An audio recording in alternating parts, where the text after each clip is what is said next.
By 1927, Howard Phillips Lovecraft was arguably already a master of weird tales, though he wasn't yet appreciated at the time. His life had been difficult up to that point, and things were not about to become any easier. Lovecraft was living an extremely conservative life, spending inheritance money and scraping by only because of the weekly allowances that his wife, living in a different state altogether, would send him. He struggled to find any dignity in himself and often felt humiliated by the life he was leading, but he never stopped writing and was therefore amassing an incredible body of work. He had already written The Call of Cthulhu the year before, though it wouldn't come out until 1928 and wouldn't reach the legendary status it now holds until decades later. In 1927, however, unaware of his future, Lovecraft would write and publish the first of his stories that would truly blend science fiction and horror. You're listening to House of Words, a podcast about writers, authors, and the weird. I am your host, Jason Nemore Hardin, and today we're digging into the life of Howard Phillips Lovecraft, his trials and tribulation, and the year 1927.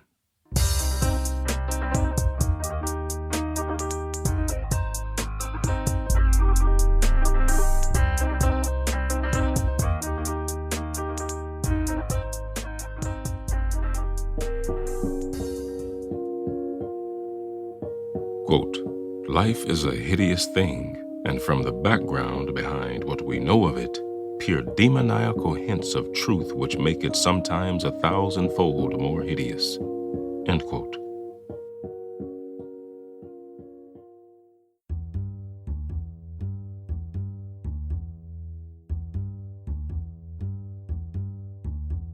Howard Philip Lovecraft was born as the only child of Winfield Scott Lovecraft and Sarah Susan Lovecraft, known generally as Susie, on August 20th, 1890 in Providence, Rhode Island.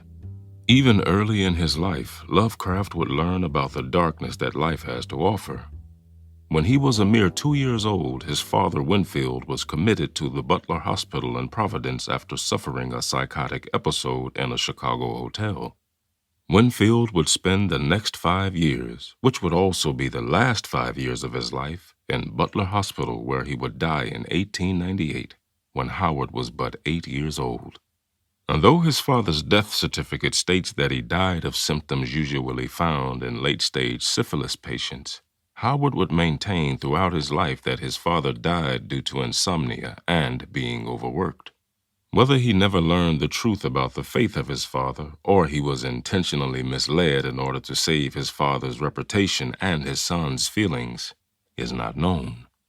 After Winfield's death, the family, now consisting of only Howard and his mother Susie, remained in the grandiose family home along with his maternal aunts and his maternal grandparents.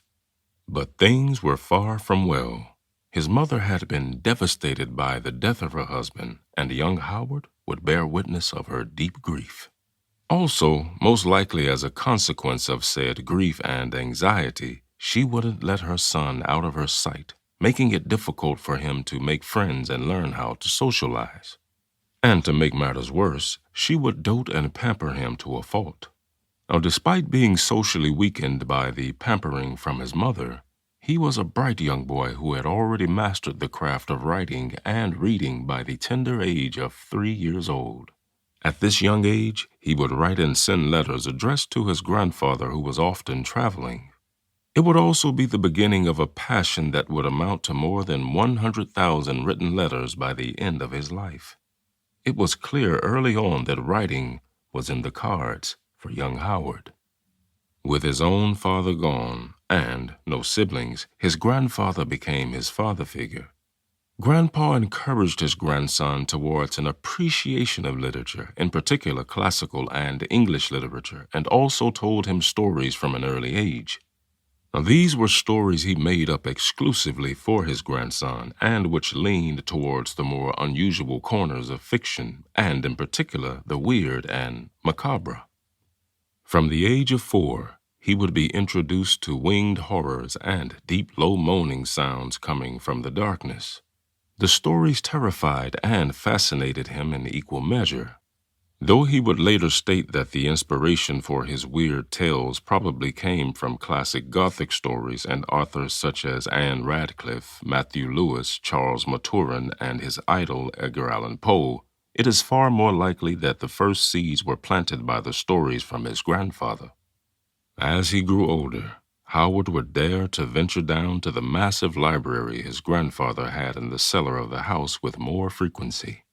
By candlelight, the youngster would allow old fables and stories to shape his mind and encourage his imagination.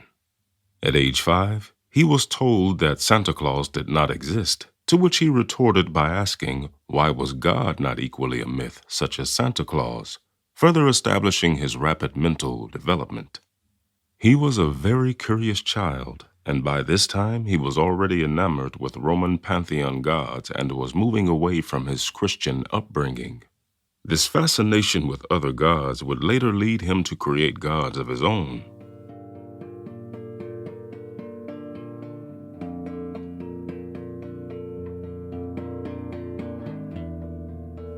The dark clouds of mental illness and depression had been lurking in the background of his life ever since his father had been sent off to Butler Hospital. But even before his father's death in 1898, he would experience the first episode of what he referred to as gloom when his grandmother died in 1896. Though he wasn't particularly close with his grandmother, he fell into this state of gloom and would later comment that it was one which he would never fully recover from. The sight of his mother and his aunts wearing black mourning attire to the funeral terrified him to the point of giving him repeated and horrible nightmares. Nightmares he would suffer from for much of his life and which he would incorporate into his stories. Lovecraft's earliest known literary works began when he was 7 years old. These were poems restyling Odyssey by Homer. Although he would be in and out of elementary school, missing much time due to health concerns that aren't clear, his voracious appetite for reading and writing would instill in him discipline, knowledge, and a massive sense of creativity. Though school wasn't mandatory at the time, he would sometimes have home tutors that would help him make up for the time missed. One can speculate that these health concerns were a way for his mother to keep him home, and that way keep an eye on him and keep her fears in check. The increasing mental instability that had been growing in her ever since her husband's death had left her with a deep fear of the world and losing her son, one she would transfer to her son, whether consciously or subliminally. Being inclined towards knowledge, Lovecraft became fascinated by chemistry in his preteen years. What would follow that was astronomy, a subject that would open the door into the universe and take him by storm. He became captivated by how massive the universe was, and through that knowledge arose the realization of how insignificant humans are in the sense of the cosmos, revelations that would very much influence him and his future writings. Then in 1904 would come yet another blow, this one even more definite in shaping the mind of the teenage Lovecraft. His grandfather suffered a massive stroke and would die a few months afterwards. With her father deceased and with little money left because of bad investments, his mother wasn't able to maintain the expensive family home, and she and her son were forced to move to a small duplex. The large library, which had been such a refuge and solace for young Howard, a place he truly treasured, was now gone, and with it, his sense of safety and stability also faded. Both the Phillips and the Lovecraft lineage had been associated with wealth and dignity, making this step down the social ladder a much unwelcome reality. He would later refer to this period of his life as being one of his darkest, and that at one point he saw no point in living. The life that followed through the rest of his teenage years and into his early 20s were rife with nervous breakdowns, headaches, stress-induced breakdowns, and what he referred to as a general weakness. This assortment of ailments would get in the way when it came to applying himself to anything of any continuous form, except writing and astronomy, which still mesmerized him. His lack of knowledge within mathematics, however, hindered him in pursuing a career as an astronomer. Disappointed by this fact, as well as his lack of options, He left school in 1908, never to return. Between 1908 and 1913, he wrote poems, including those which would later be a stain on his legacy, namely the racially discriminatory poems such as New England Fallen and On the Creation of Niggers. It is clear that he was a product of his time, and this affected his views. However, this shouldn't excuse his views, and furthermore, his legacy should not ignore these character flaws. In the coming years, he began to slowly publish short stories in pulp magazines where he felt he had found a home and a possible career. Unaware of what he should have been demanding for his stories, magazines would pay him scraps compared to the quality and quantity of his work. However, regardless of being paid very little and working furiously to make ends meet, he fully immersed himself as a pulp writer, something that would last for decades.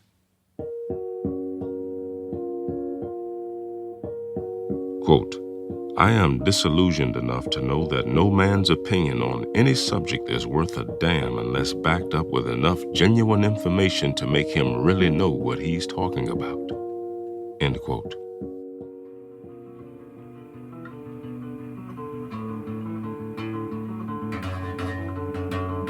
By the time 1927 came rolling in, Lovecraft had already written 46 short stories, many of which had been published. He had the beginnings of a novella in addition to having had begun on a novel. Married to Sonia Green, 7 years his senior, the couple lived separate lives. She was in Cleveland, Ohio at the time, while he was living in a single-room apartment on 169 Clinton Street in Brooklyn Heights, Brooklyn, New York. He despised living there, and the place definitely did not grow on him after he was mugged. Sonia was sending him small allowances which facilitated his survival, even though it was often on little more than one loaf of bread and a can of beans, in addition to some cheese every 3 days. Nevertheless, he suffered through it so he could continue to write and not take a menial job he considered beneath him. Viewing himself as a writer, he would not compromise easily, and knowing that he was not the most socially adept surely had something to do with it as well. Inspired by an anecdote his aunt had sent him 2 years prior about a house at 140 Prospect Street, he would slowly begin to gather the elements needed for the story that would turn into his novel, The Case of Charles Dexter Ward. A possible additional inspiration for the story would come from the novel The Return by Walter de la Mare. He read the book sometime in mid-1926 and would later write that it was a tale where, quote, we see the soul of a dead man reach out from its grave of 2 centuries and fasten itself on the flesh of the living. The novel, which would be Lovecraft's 50th piece, was written between January and March 1st of 1927. Which is an impressive feat considering the 51,500 words it holds and how many times he would typically rewrite stories before deeming them fit enough for publication. Though he deemed it ready for publication, did not mean he was satisfied with it. In fact, he was greatly displeased with the novel, going as far as to call it a cumbrous, creaking bit of self-conscious antiquarianism. This dislike encouraged very little effort to get it published, and it would not be released until after his death. It is now included in the Library of America, which collects some of Lovecraft's work. Immediately following The Case of Charles Dexter Ward, he began working on The Color Out of Space, completing it in March of 1927. Now, if that isn't impressive enough, Lovecraft was also working on the final revisions of his horror fiction essay, Supernatural Horror and Literature, simultaneously. Seeking to create a truly alien life form for The Color Out of Space, he drew inspiration from both fiction and nonfiction. He was disappointed by the all-too-human depictions of aliens in other pieces of fiction and had the goal of creating something that felt beyond the limits of what was generally conceivable. Further, he drew inspiration from a number of sources describing colors outside the spectrum of what's visible to humans. He had already used this concept in his 1920 story, From Beyond, and apparently liked it, and therefore saw more to explore. enough so that he would use the concept once again. The piece would be widely regarded as one of Lovecraft's best, as well as being the first time he blended science fiction and horror, something which would become a trademark of his in the coming years. Also of note, it has been adapted to film several times, first as Die Monster Die in 1965, The Curse in 1987, Color from the Dark 2008, Die Farb 2010, and finally as Color Out of Space, created in 2019. The story was published in September of 1927 in the science fiction magazine Amazing Stories. He was paid the lousy sum of $25 for the piece, approximately $370 in relation to today's money. Given that he had to wait a substantial amount of time to even receive the payment, he never wrote for Amazing Stories again. After The Color Out of Space, he wrote the unfinished short story called The Descendant, which was published in the journal Leaves after his death. Apparently still in his creative flow near the end of 1927, he focused on two projects. One was called The Very Old Folk, which he would start at the beginning of November, and History of the Necronomicon, which he began writing sometime in the autumn of that same year. The Very Old Folk was one of very few stories not named by Lovecraft himself. Rather, it was a name given by publishers after they found the story in a letter he had written to American fiction writer and editor Donald Wandrei. The story is the recording of a dream where the protagonist is a military official in the countryside which is each year ravaged by terrible hill people who kidnap citizens and perform cruel rituals on Sabbath. History of the Necronomicon is a brief pseudo-history that is penned by a fictional character who dies by being eaten by invisible demons in front of a terrified crowd. The Necronomicon, also known as the Book of the Dead, a fictional grimoire, which is a textbook of magic, was first mentioned in Lovecraft's short story The Hound in 1924 and has since taken a life of its own. Other authors have cited the book in their works, and it has gone on to inspire a host of horror lore within movies. The notoriety the fictional grimoire has received is much attributed to the myth that it contains true accounts of magic and real spells.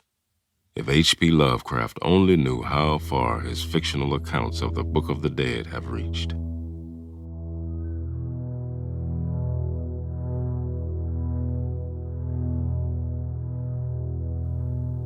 Lovecraft never flat out told us about his own writing habits, though based on the advice he provided others, as well as the great volume of work he succeeded in writing, we can conclude that he followed most of the advice he gave to others.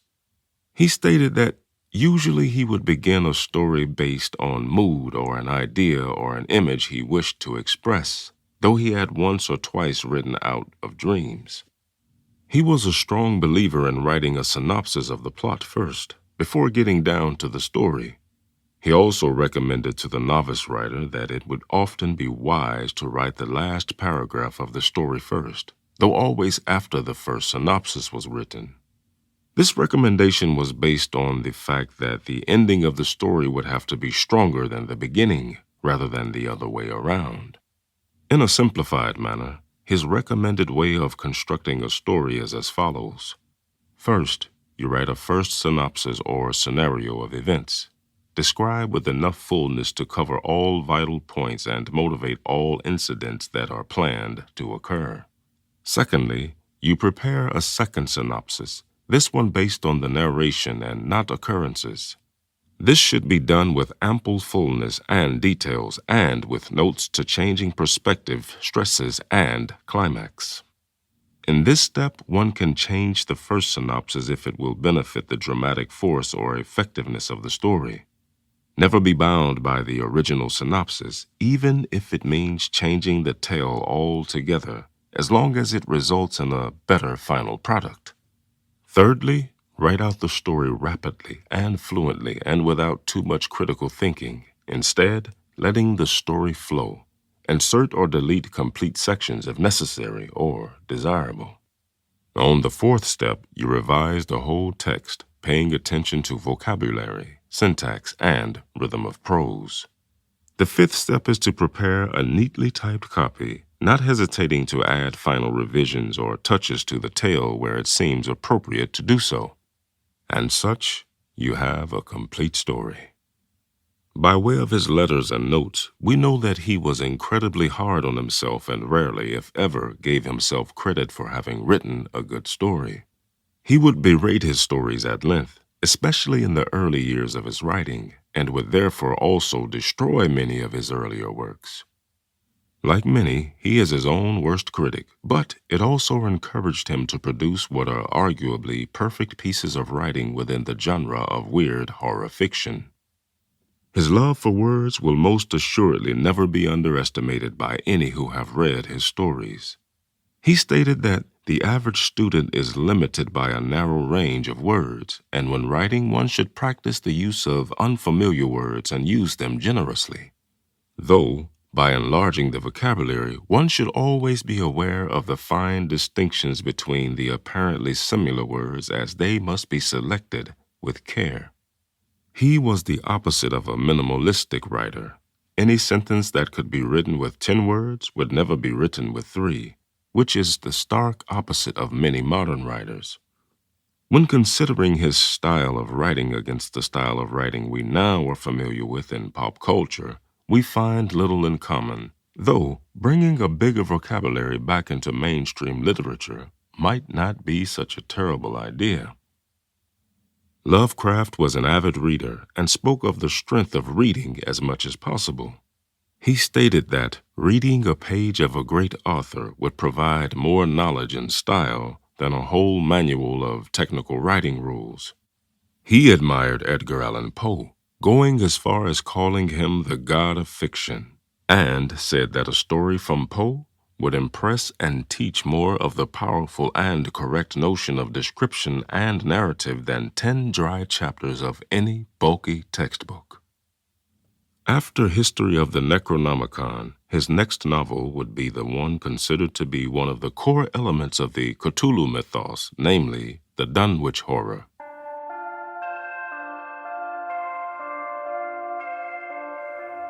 Despite his prolific and productive writing output, Lovecraft would unfortunately continue to live a generally meager life, not being able to provide more than a basic living for himself from his stories. He lived sparingly and subsisted on his inheritance for the rest of his life. As stated earlier, he wouldn't be present to witness his own success, but the great success his writing has achieved is undeniable. He is considered the father of weird tales. His blending of science fiction and horror has inspired many authors, including Stephen King and Guillermo del Toro, as well as numerous movies and stories, songs, and pieces of art. Even though his writing technique and vocabulary may be antiquated to some and demands a real commitment to get through, he continues to inspire many an artist to this day. Allow me to leave you in the grand uncertainty of the cosmos and the unreal realities that Howard Phillips Lovecraft manifested and thus manifested into our world and reality. Personally, I would not care for immortality in the least. There is nothing better than oblivion, since in oblivion there is no wish unfulfilled. We had it before we were born, yet did not complain. Shall we whine because we know it will return? It is Elysium enough for me, at any rate. End quote. Thank you for listening. I hope you've enjoyed this episode and will spread the word about the podcast. Once again, I have been your host, Jason Amore Hardin. We here at House of Words ask that you please consider helping to make this show easier to produce and more frequent by contributing on our Patreon page at patreon.com/House of Words. Until next time, keep turning those pages.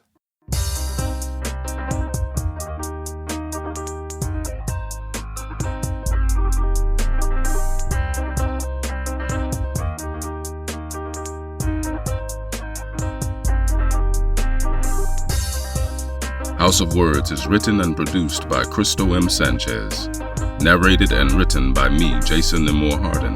And music by Creature 9 and Wood. All rights and ownership belong to Cristo M. Sanchez and Jason Nemore Hardin.